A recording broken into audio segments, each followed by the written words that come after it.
Y habiendo ya descifrado, o mejor dicho, demostrado de dónde se obtiene la fórmula de Navier sobre la curvatura, que es igual al momento sobre EI, vamos a proceder a explicar la gráfica del momento curvatura de un elemento viga sometido a flexión. Para que un elemento viga esté sometido netamente a flexión, vamos a hacer un artificio. Tenemos nuestra viga,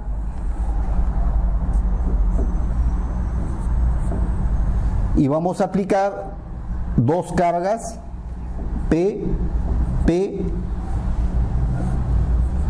de manera que sean simétricas respecto al centro de la viga. Esto nos va a producir un diagrama de cortantes de esta manera,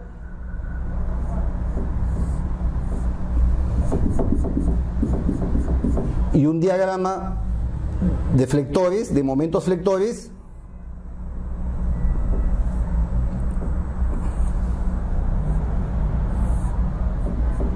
de esta manera. Quiere decir que en la zona de estudio, que va a ser esta parte, solo vamos a tener flexión, no vamos a tener corte. Entonces, ya teniendo habiendo hecho ese pequeño artificio, vamos a desarrollar la gráfica del momento curvatura de este elemento viga que está sometido a unas cargas P que van a ser variables. Las cargas P se van a incrementar hasta que el concreto, en este caso el concreto armado, pase de un estado a otro. El primer estado, que es el estado número 1, es aquel que el concreto puede soportar tracciones. El concreto es un excelente material para soportar compresiones, pero es un pésimo material para tomar tracciones. Pero tiene una pequeña capacidad, aproximadamente el 10% de la resistencia a la compresión, para tomar tracciones. Entonces, si tenemos una viga netamente de concreto, sin nada de armadura, solamente el concreto, vamos a tener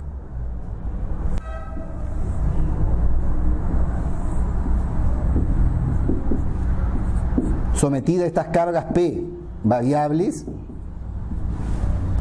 Cuando la carga P es pequeña, entonces el concreto, la viga de concreto por sí sola, sin la presencia de armadura, solamente estamos hablando de una viga de concreto, puede soportar estas tracciones.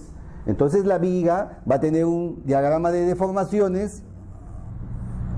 Aquí vamos a tener la deformación de tracción, la deformación de compresión en el eje neutro, y vamos a tener esfuerzos de compresión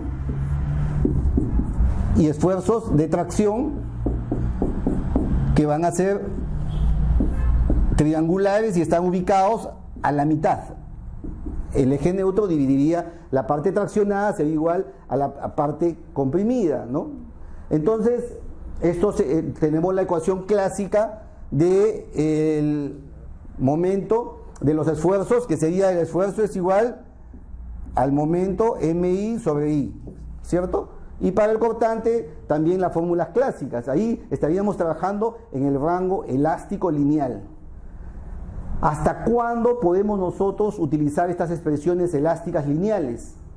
Hasta que el concreto ya no pueda soportar estas tracciones. ¿Y hasta cuándo es ese esfuerzo? Hasta el módulo de rotura. Entonces, si hacemos nuestra gráfica, vamos a borrar esto de acá.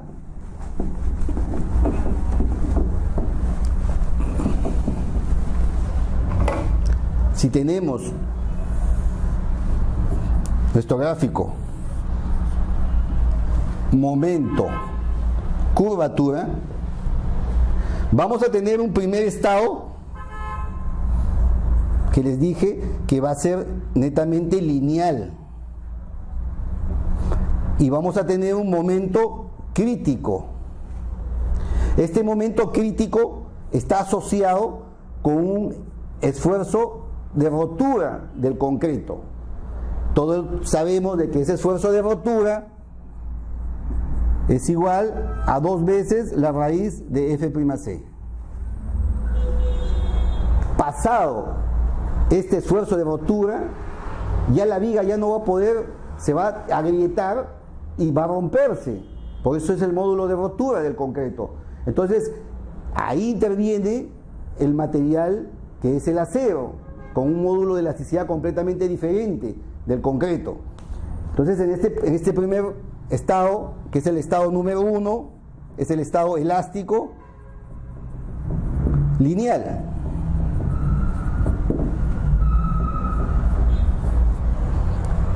No fisurado, todavía no se fisura la viga, está trabajando en el rango elástico lineal sin fisuras.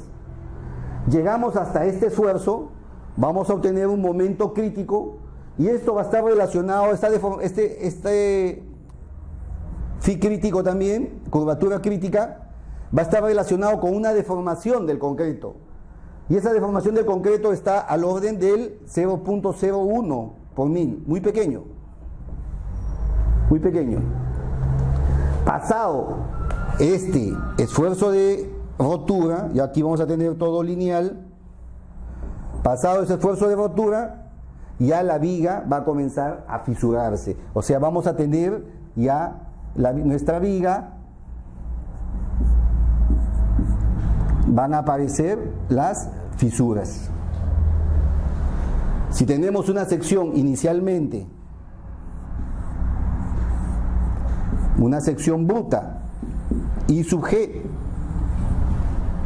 pues ahora con la presencia, con un peralte o un canto H y una base B, pues ahora que ha comenzado a fisurarse, ya vamos a tener fisuras por acá, ya es lógico suponer de que ya no vamos a tener un peralte H, sino H', un peralte menor. La base va a permanecer igual y vamos a tener una inercia diferente, una inercia fisurada, una inercia transformada, menor a la inercia original. Por lo tanto, ya necesitamos nosotros la presencia de un material que es el acero, y colocamos justo en esta zona fisurada nuestro acero de refuerzo para que tome todo la atracción que no puede tomar el concreto. Entonces, si tenemos nuestra curvatura que está relacionada con el momento externo entre E y I, entonces el momento de inercia se ha reducido. El momento de inercia se ha reducido.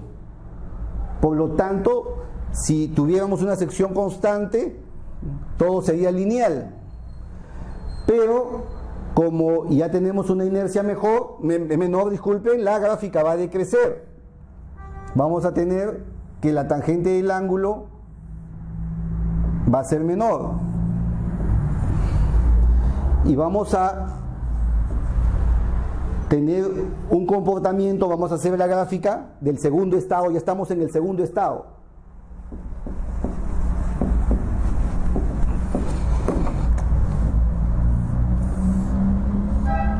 Tenemos la armadura de acero, tenemos las deformaciones, E sub T, E sub C. Entonces ahora las deformaciones, ya el eje neutro ya no quedará en el centro, dependerá de la cantidad de acero que tenga y de los momentos exteriores.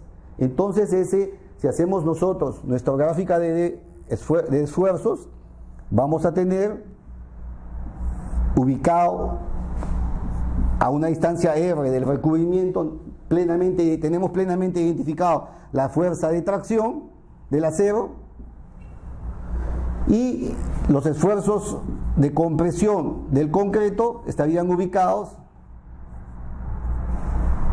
en este lugar. Sabemos que esta distancia la hemos denominado K sub D, y por equilibrio sabemos de que esta distancia es variable, también lo hemos denominado JD. Entonces esa distancia va a variar dependiendo del momento externo de la cantidad de acero que tengamos, ¿no? Entonces esto va a ser variable. Y es lógico suponer que el concreto, pues, me acuerdo de una de las conferencias que hubo en The World of the Concrete en Las Vegas, que se llegó a la conclusión de que el concreto tiene vida. Y es lógico, si no, no tendría vida útil. Tiene vida porque a la aplicación de cargas externas, el concreto internamente va a comenzar a buscar las fuerzas, a generar, a provocar fuerzas internas de tal manera de compensar esas fuerzas externas y pasar de un estado a otro de acuerdo a las cargas que se vienen aplicando. Entonces este segundo estado ya sería un estado fisurado, sería el segundo estado fisurado, donde todavía podemos aplicar la teoría elástica, lineal, todavía estamos lineal, sobre todo cuando los esfuerzos en el concreto son menores al 50% de la resistencia del F'C. Entonces, esto sería nuestro segundo estado, que sería el estado elástico fisurado, o lineal fisurado. ¿Hasta cuándo puedo yo tener estos valores? Hasta que el acero comience a fluir a S, F y E, alcance ya la máxima resistencia del acero, que está, hemos dicho, al orden del 2 por 1000, y vamos a tener un momento de fluencia, M y E. Nuestro segundo estado, el estado elástico fisurado, comienza cuando se agrieta el concreto, ya excedemos el módulo de rotura del concreto y llegamos hasta cuando el acero comienza a fluir a la máxima capacidad de fluencia del acero, ¿no? Tenemos un tercer estado, el último. Vamos a prolongar y vamos a borrar esto. Nuestro último estado sería ya prácticamente una línea muy pequeña. Las variaciones de momentos son pequeños, y este estado ya 3 es el estado plástico, ¿no? Si tenemos nuestra sección, el área de acero, vamos a tener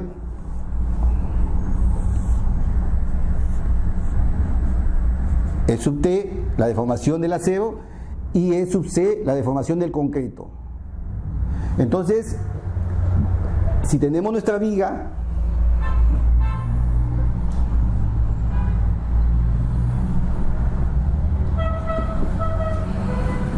sometida a las cargas P, que ya son diferentes, ya son mucho más grandes. Las cargas P se han incrementado, ya hemos pasado del estado 1 al estado 2, ahora estamos en el estado 3 de pre-rotura ya. Entonces, ya la viga ha comenzado a fisurarse grandemente, pero también ha comenzado, como esto está teniendo una deformación curva, la parte superior se comprime y la parte superior se tracciona, ¿no es cierto? Entonces, aquí en la parte superior vamos a tener también esfuerzos ya muy grandes en el concreto. Vamos a comenzar a aplastar el concreto, de tal manera de que ya llegue a la falla, tanto por fluencia del acero como por aplastamiento del concreto. ¿Y hasta cuándo nosotros podemos llegar a esa falla? Cuando el concreto llega a su máxima deformación. Estamos en la curvatura. Estos son valores de deformaciones del concreto. Esto sería curvatura phi sub y, ¿no? Relacionado a una deformación del concreto, relacionados a deformaciones del concreto. Y aquí un phi último, que sería pues el 3 por 1000, que nos da nuestros códigos, tanto el Reglamento Nacional de Edificaciones del Perú, la norma técnica S060, como el ACI 318, la American Concrete Institute. Entonces tenemos ya el phi último relacionado a un momento que varía muy poco, a un momento último. Ese tercer estado plástico, ya tenemos nosotros una deformación máxima de 0.003 que es la deformación máxima del concreto, y el acero tendrá deformaciones mayores, ¿no? Mayores a la que obtuvimos en este estado, ¿no?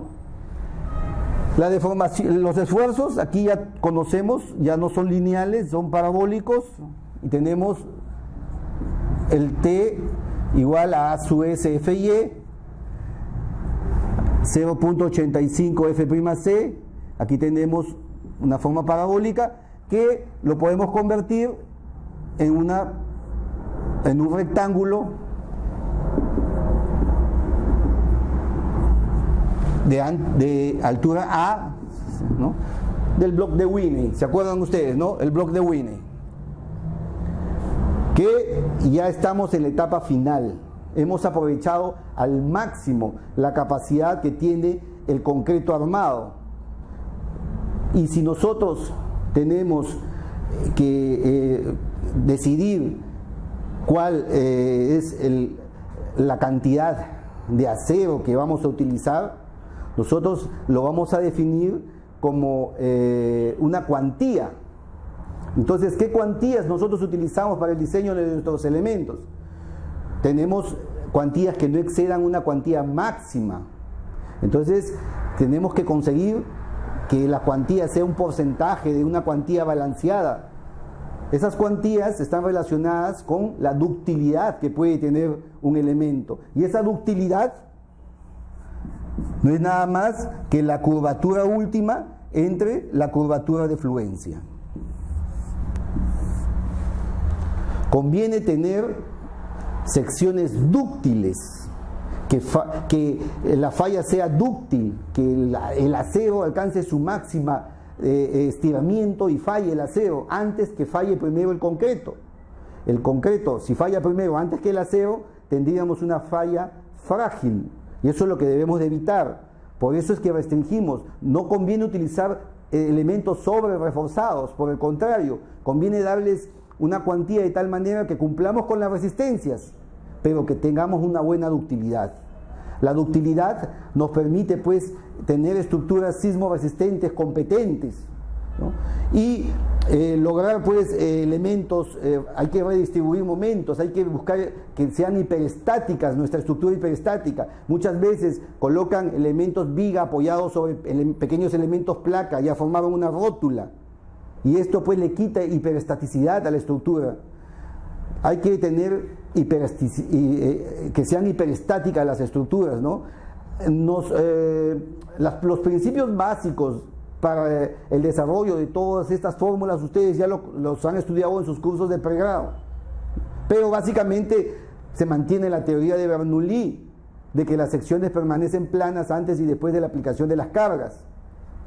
Tenemos de que el concreto se deforma de igual manera que el acero, o sea, las deformaciones en el concreto y el acero son las mismas, es decir, que hay adherencia, no hay desplazamiento entre el acero y el concreto.